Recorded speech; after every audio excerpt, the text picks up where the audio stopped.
I never thought my marriage would come to this. Rachel and I had been together for 15 years, married for 12.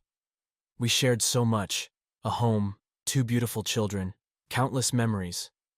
Our life together seemed perfect to anyone looking from the outside.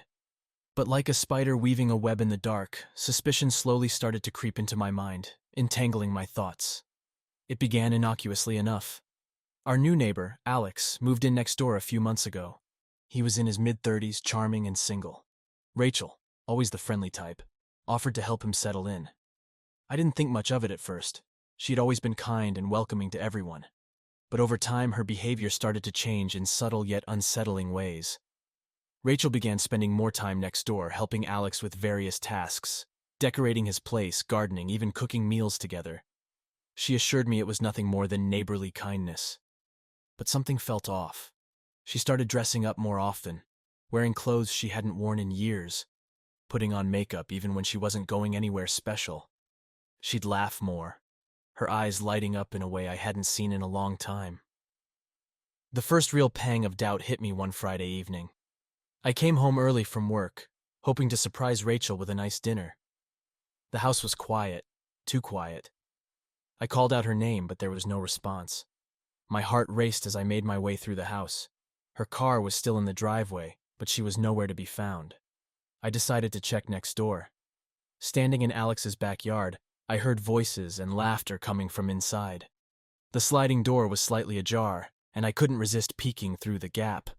There they were, sitting on the couch, too close for comfort. Rachel's hand rested on Alex's knee, and he was whispering something in her ear that made her giggle. It felt like a punch to the gut. I stumbled back, trying to process what I had just seen.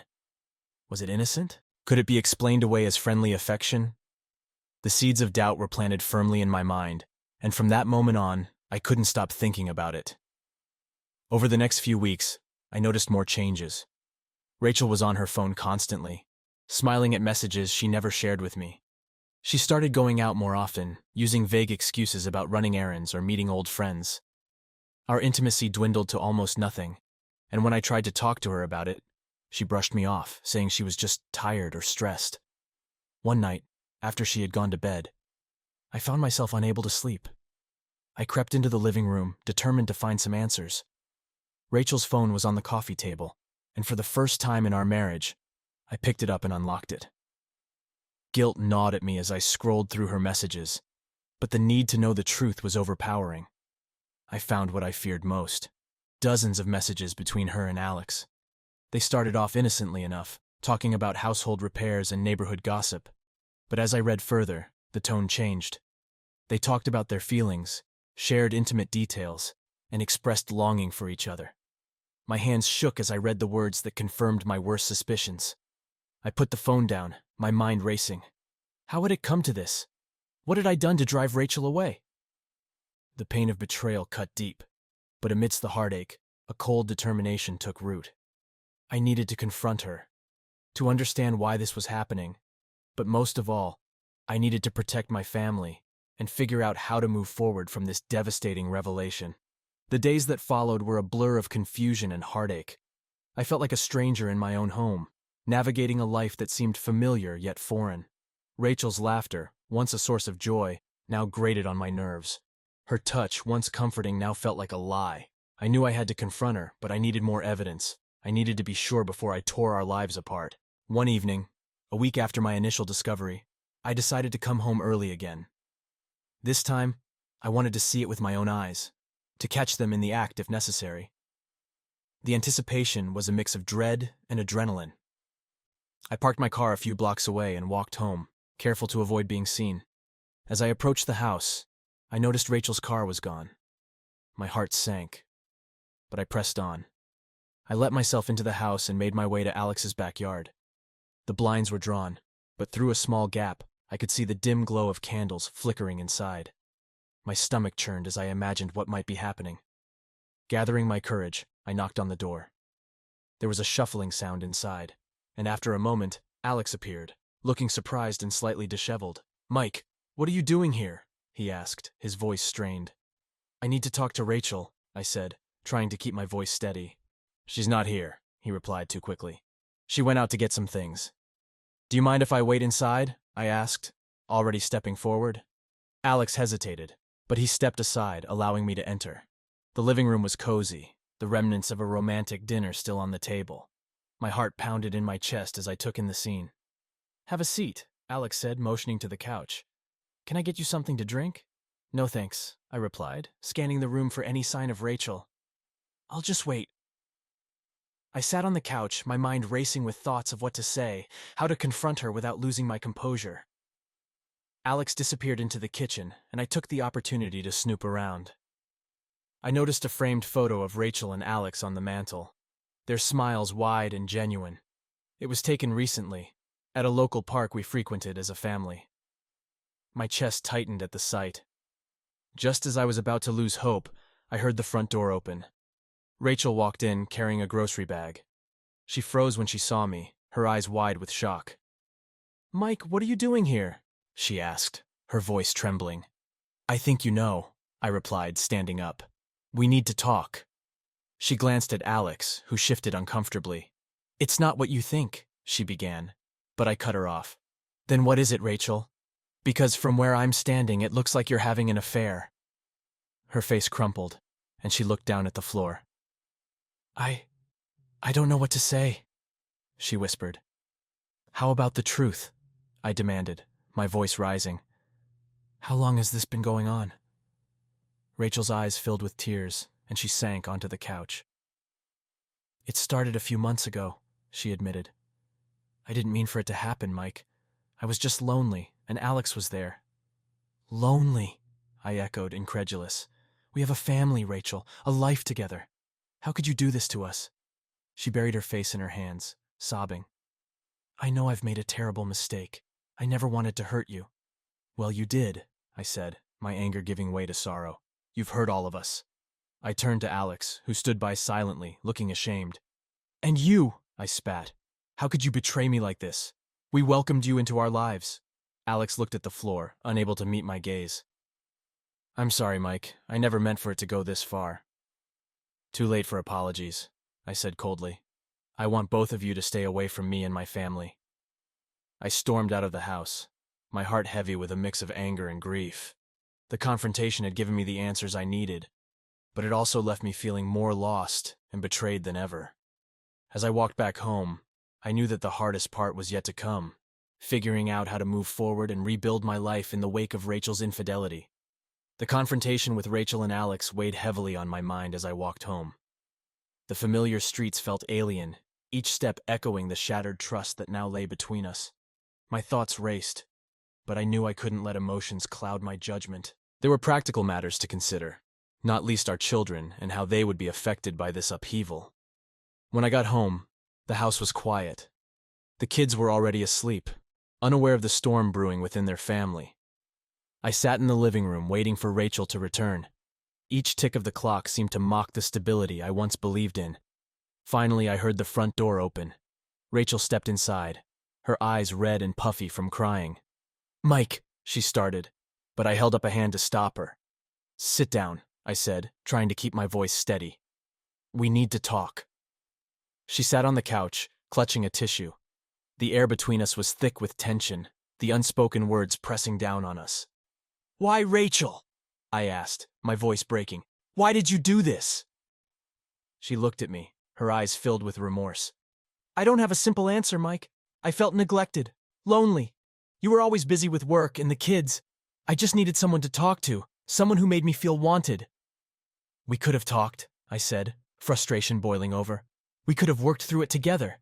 But you chose to lie, to betray me." "I know," she whispered. "And I'm so sorry.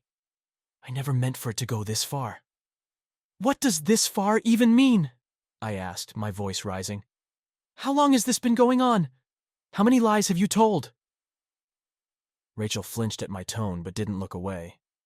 "It started about 6 months ago. At first it was just talking, then it became more. But it's over now, I swear. I ended it." "Ended it?" I scoffed. "Do you think that makes it better? The trust is gone, Rachel. How am I supposed to believe anything you say now?" She looked down, tears falling silently. "I understand if you can't forgive me. I don't expect you to. But please, Think about the kids. They don't deserve to lose their family over this. Her words hit me hard. Despite the anger and hurt, I couldn't ignore the fact that our children needed stability, needed both of us. But how could I stay with someone who had shattered my trust so completely? We need time, I said finally. Time to figure out what comes next. For now, we'll keep things as normal as possible for the kids. But Rachel, I don't know if we can come back from this. She nodded, wiping her tears. I'll do whatever it takes to make it right, Mike. I promise. I stood up, feeling the weight of the conversation pressing down on me. We'll see, I said, heading towards the stairs. We'll see. That night, I lay awake, staring at the ceiling. The house, usually a sanctuary, felt like a prison. Every sound, every creak seemed to remind me of the betrayal. Sleep was elusive, my mind replaying the confrontation over and over. The next morning I woke up early, my body aching from the restless night. I decided to take a walk to clear my head before the kids woke up. The crisp morning air felt like a slap to the face, but it also brought a sense of clarity. I needed to take things one step at a time. When I returned, Rachel was in the kitchen making breakfast. She looked up as I entered, her eyes searching mine for any sign of hope. I gave her a brief nod, and she seemed to take it as a small victory. The kids bounded down the stairs, their laughter filling the room. I plastered on a smile, determined to keep things as normal as possible for them. They didn't need to know. Not yet. We had to figure out how to handle this without tearing their world apart. Throughout the day, Rachel tried to engage with me, but I kept my responses short. I was still processing everything, still trying to understand how our lives had reached this point. In the back of my mind, I knew we needed to talk more, to have those difficult conversations about what had gone wrong and how, or if, we could fix it. That evening, after the kids were in bed, Rachel approached me cautiously. "Can we talk some more?" she asked softly. I nodded, knowing we couldn't avoid it forever. We sat down in the living room, the silence between us heavy with unresolved emotions. "Mike, I know I can't undo what I've done," Rachel began, her voice trembling. "But I want to try to make things right. I want to go to counseling, to do whatever it takes to rebuild our trust." "Counseling might help," I agreed. "But Rachel, it's going to take more than that. You need to be completely honest with me from now on. No more lies, no more secrets." "I will," she promised. "I'll do whatever it takes." I sighed, rubbing my temples. This isn't going to be easy, and I can't promise that things will go back to the way they were. But for the sake of our family, we can try. Rachel nodded, her eyes filled with determination. "Thank you, Mike. I won't let you down again." As we sat there, the enormity of what lay ahead weighed on us both. The road to healing would be long and fraught with challenges, but for the sake of our children, and perhaps for the sake of what we once had, we would take the first step. In the days that followed, the tension in our home was palpable. Rachel and I moved cautiously around each other, our interactions polite but strained. We both knew that the real work was yet to come. Despite our attempts to maintain a semblance of normalcy for the kids, the undercurrent of our unresolved issues was ever present. One evening, as I was lying in bed, the weight of the betrayal pressing down on me, I found myself seething with anger. The urge for some form of retribution began to gnaw at me. I had always been a calm and rational person, but this betrayal had unearthed a darker side of me. I wanted Rachel and Alex to feel the pain I was enduring, to experience the consequences of their actions. The next day, I decided to take action. I started by gathering all the evidence I had collected, the text messages, the photos, and the records of their meetings. It was painful to revisit, but it fueled my resolve. I didn't want to act impulsively. I wanted my retaliation to be calculated and impactful. First, I contacted a lawyer.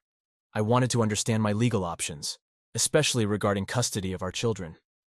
I wasn't sure if I wanted a divorce, but I needed to be prepared for any eventuality. The lawyer, a sharp and experienced woman named Linda, provided a clear picture of my rights and the potential outcomes. "Infidelity can play a significant role in custody battles," Linda explained. "If you decide to proceed with a divorce, we can use the evidence you've gathered to strengthen your case." I thanked her and left the office feeling slightly more in control. The next step was to confront Alex directly. I wanted to see him squirm, to understand the magnitude of his betrayal. I knew where he worked, so I decided to pay him a visit. I arrived at his office building in the afternoon, my heart pounding with anticipation. I asked the receptionist to call him down, claiming it was a personal matter. A few minutes later, Alex appeared, his expression turning from curiosity to dread when he saw me. "Mike, what are you doing here?" he asked, glancing around nervously. "We need to talk," I said, my voice steady. "Privately." He hesitated, but eventually led me to a small conference room. Once we were alone, I confronted him. "Do you have any idea what you've done?" I demanded, my anger barely contained. "You destroyed my family, Alex." He looked down, unable to meet my gaze. "I'm sorry, Mike. I never wanted to hurt you or your family." "Sorry isn't good enough," I snapped. "You made a choice, and now you need to face the consequences." I pulled out the folder containing all the evidence and placed it on the table. "This is everything I've collected. If you don't back off and stay away from Rachel and my family, I'll make sure everyone in your life sees this. Your boss, your friends, your family. You'll be exposed for the lying, cheating piece of trash you are." Alex paled, his hands trembling as he looked through the contents of the folder. "Please, Mike, don't do this," he pleaded. "I'll stay away, I promise. Just don't ruin my life." I leaned in, my voice low and menacing. "You already ruined mine. Now it's your turn to feel the pain." I left the office feeling a grim satisfaction. It was a small victory, but it was a start. The next part of my plan was more challenging, dealing with Rachel. Despite everything, part of me still loved her, still wanted to believe in the possibility of redemption. But I couldn't ignore the need for accountability. That evening, after the kids were in bed, I confronted Rachel once more. "We need to talk," I said, my tone leaving no room for argument. She nodded, sitting down on the couch, her eyes wary. "What is it, Mike?" "I visited Alex today," I said bluntly. "I showed him all the evidence I collected. He's agreed to stay away from you and our family." Rachel's face went pale. "Mike, you didn't have to do that. I told you it was over." "I needed to make sure," I replied. "And now I need to know what you're willing to do to make this right." "I'll do anything," she said quickly. "I want to fix this, Mike. I want us to be a family again." I took a deep breath, choosing my words carefully. "I need you to cut off all contact with Alex. Block him on your phone, social media, everything. And we need to start counseling immediately. No more excuses." She nodded, tears welling up in her eyes. "I promise, Mike. I'll do whatever it takes." "One more thing," I added. "We're going to tell the kids together. They need to know why things have been so tense. We owe them that much." Rachel's tears spilled over as she nodded again. "You're right. They deserve to know the truth."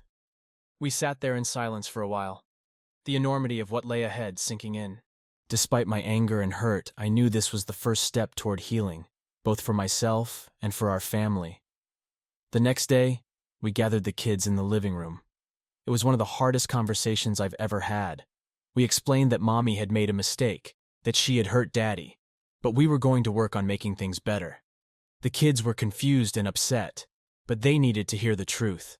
It was painful to see their distress, but honesty was crucial. In the weeks that followed, we started attending counseling sessions.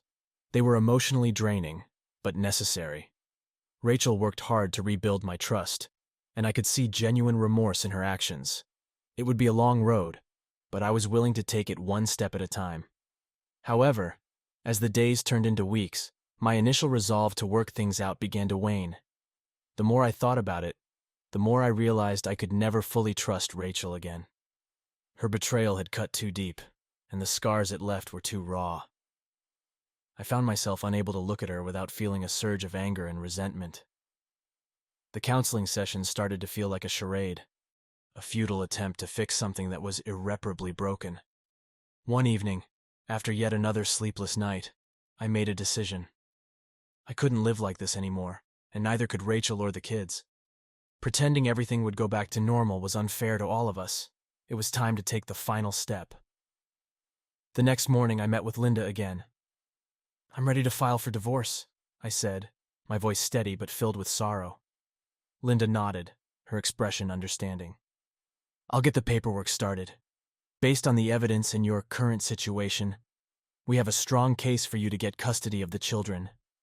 The process moved swiftly. I served Rachel with the divorce papers, her face crumpling in despair. "Mike, please," she begged, tears streaming down her face. "Don't do this. We can make it work." "I've tried, Rachel," I said, my voice firm but gentle. "But I can't live like this. The trust is gone. We need to move on for the sake of our children." The divorce proceedings were painful and emotionally exhausting, but I was determined to ensure the best outcome for our kids. I gathered all the necessary documents, attended every meeting, and made my case. The evidence of Rachel's infidelity and my commitment to providing a stable home environment worked in my favor. Finally, after what felt like an eternity, the court ruled in my favor.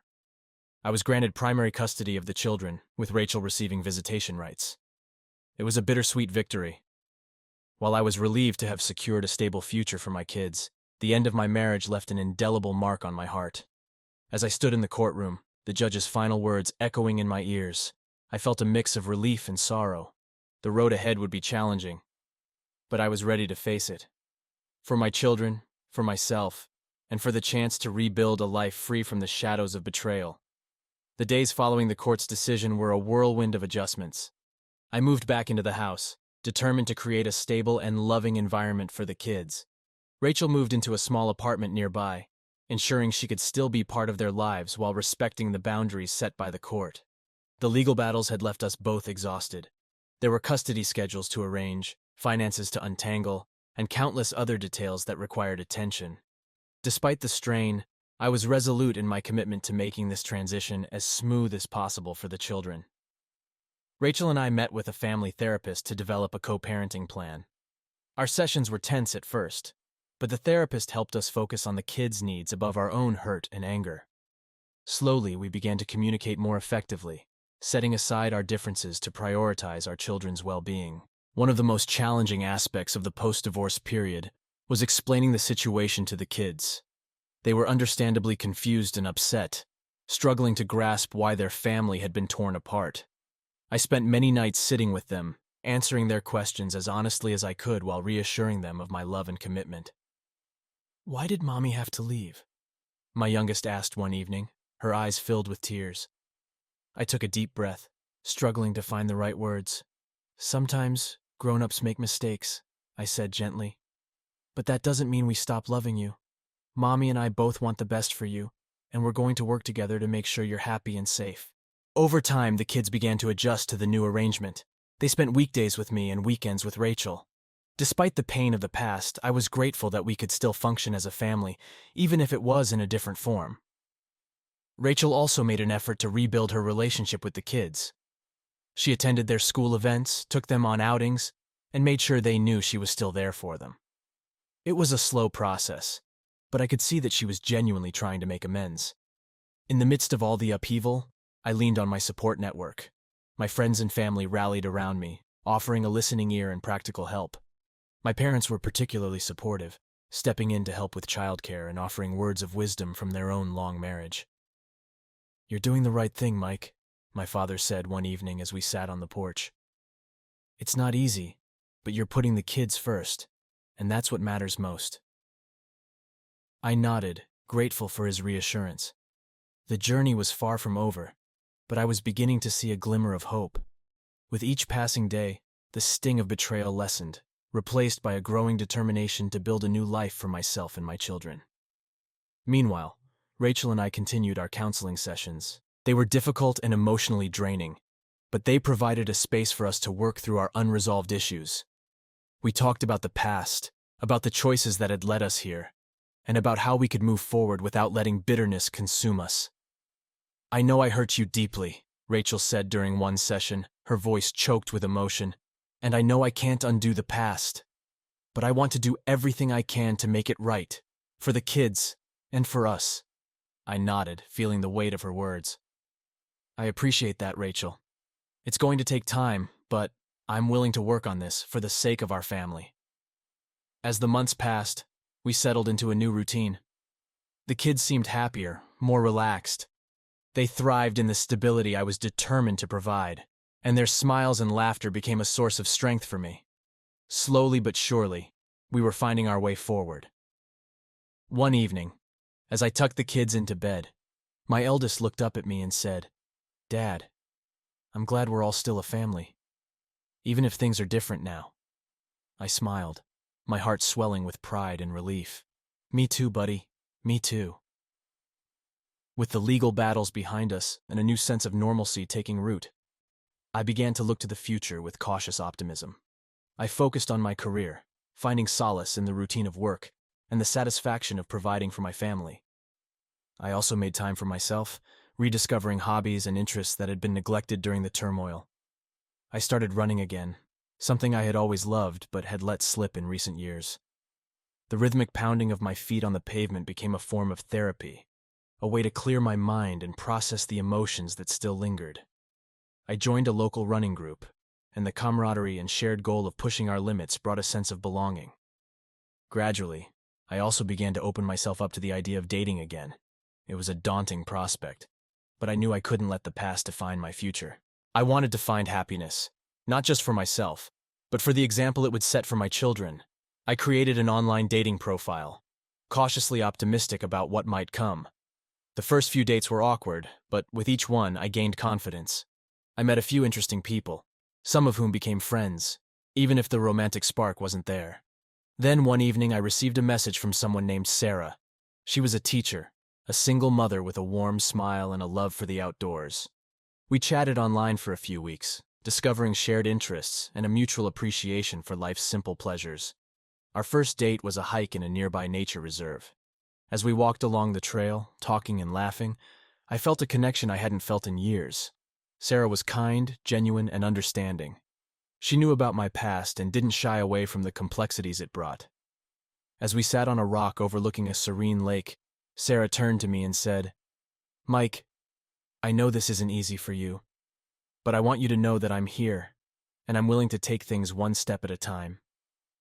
I smiled, feeling a warmth spread through me. "Thank you, Sarah. That means a lot." In the weeks that followed, Sarah and I grew closer. She met the kids, and they took to her instantly. Her son and my children became fast friends, their laughter filling our homes with a joy that had been missing for too long. For the first time since the divorce, I felt a sense of peace and possibility.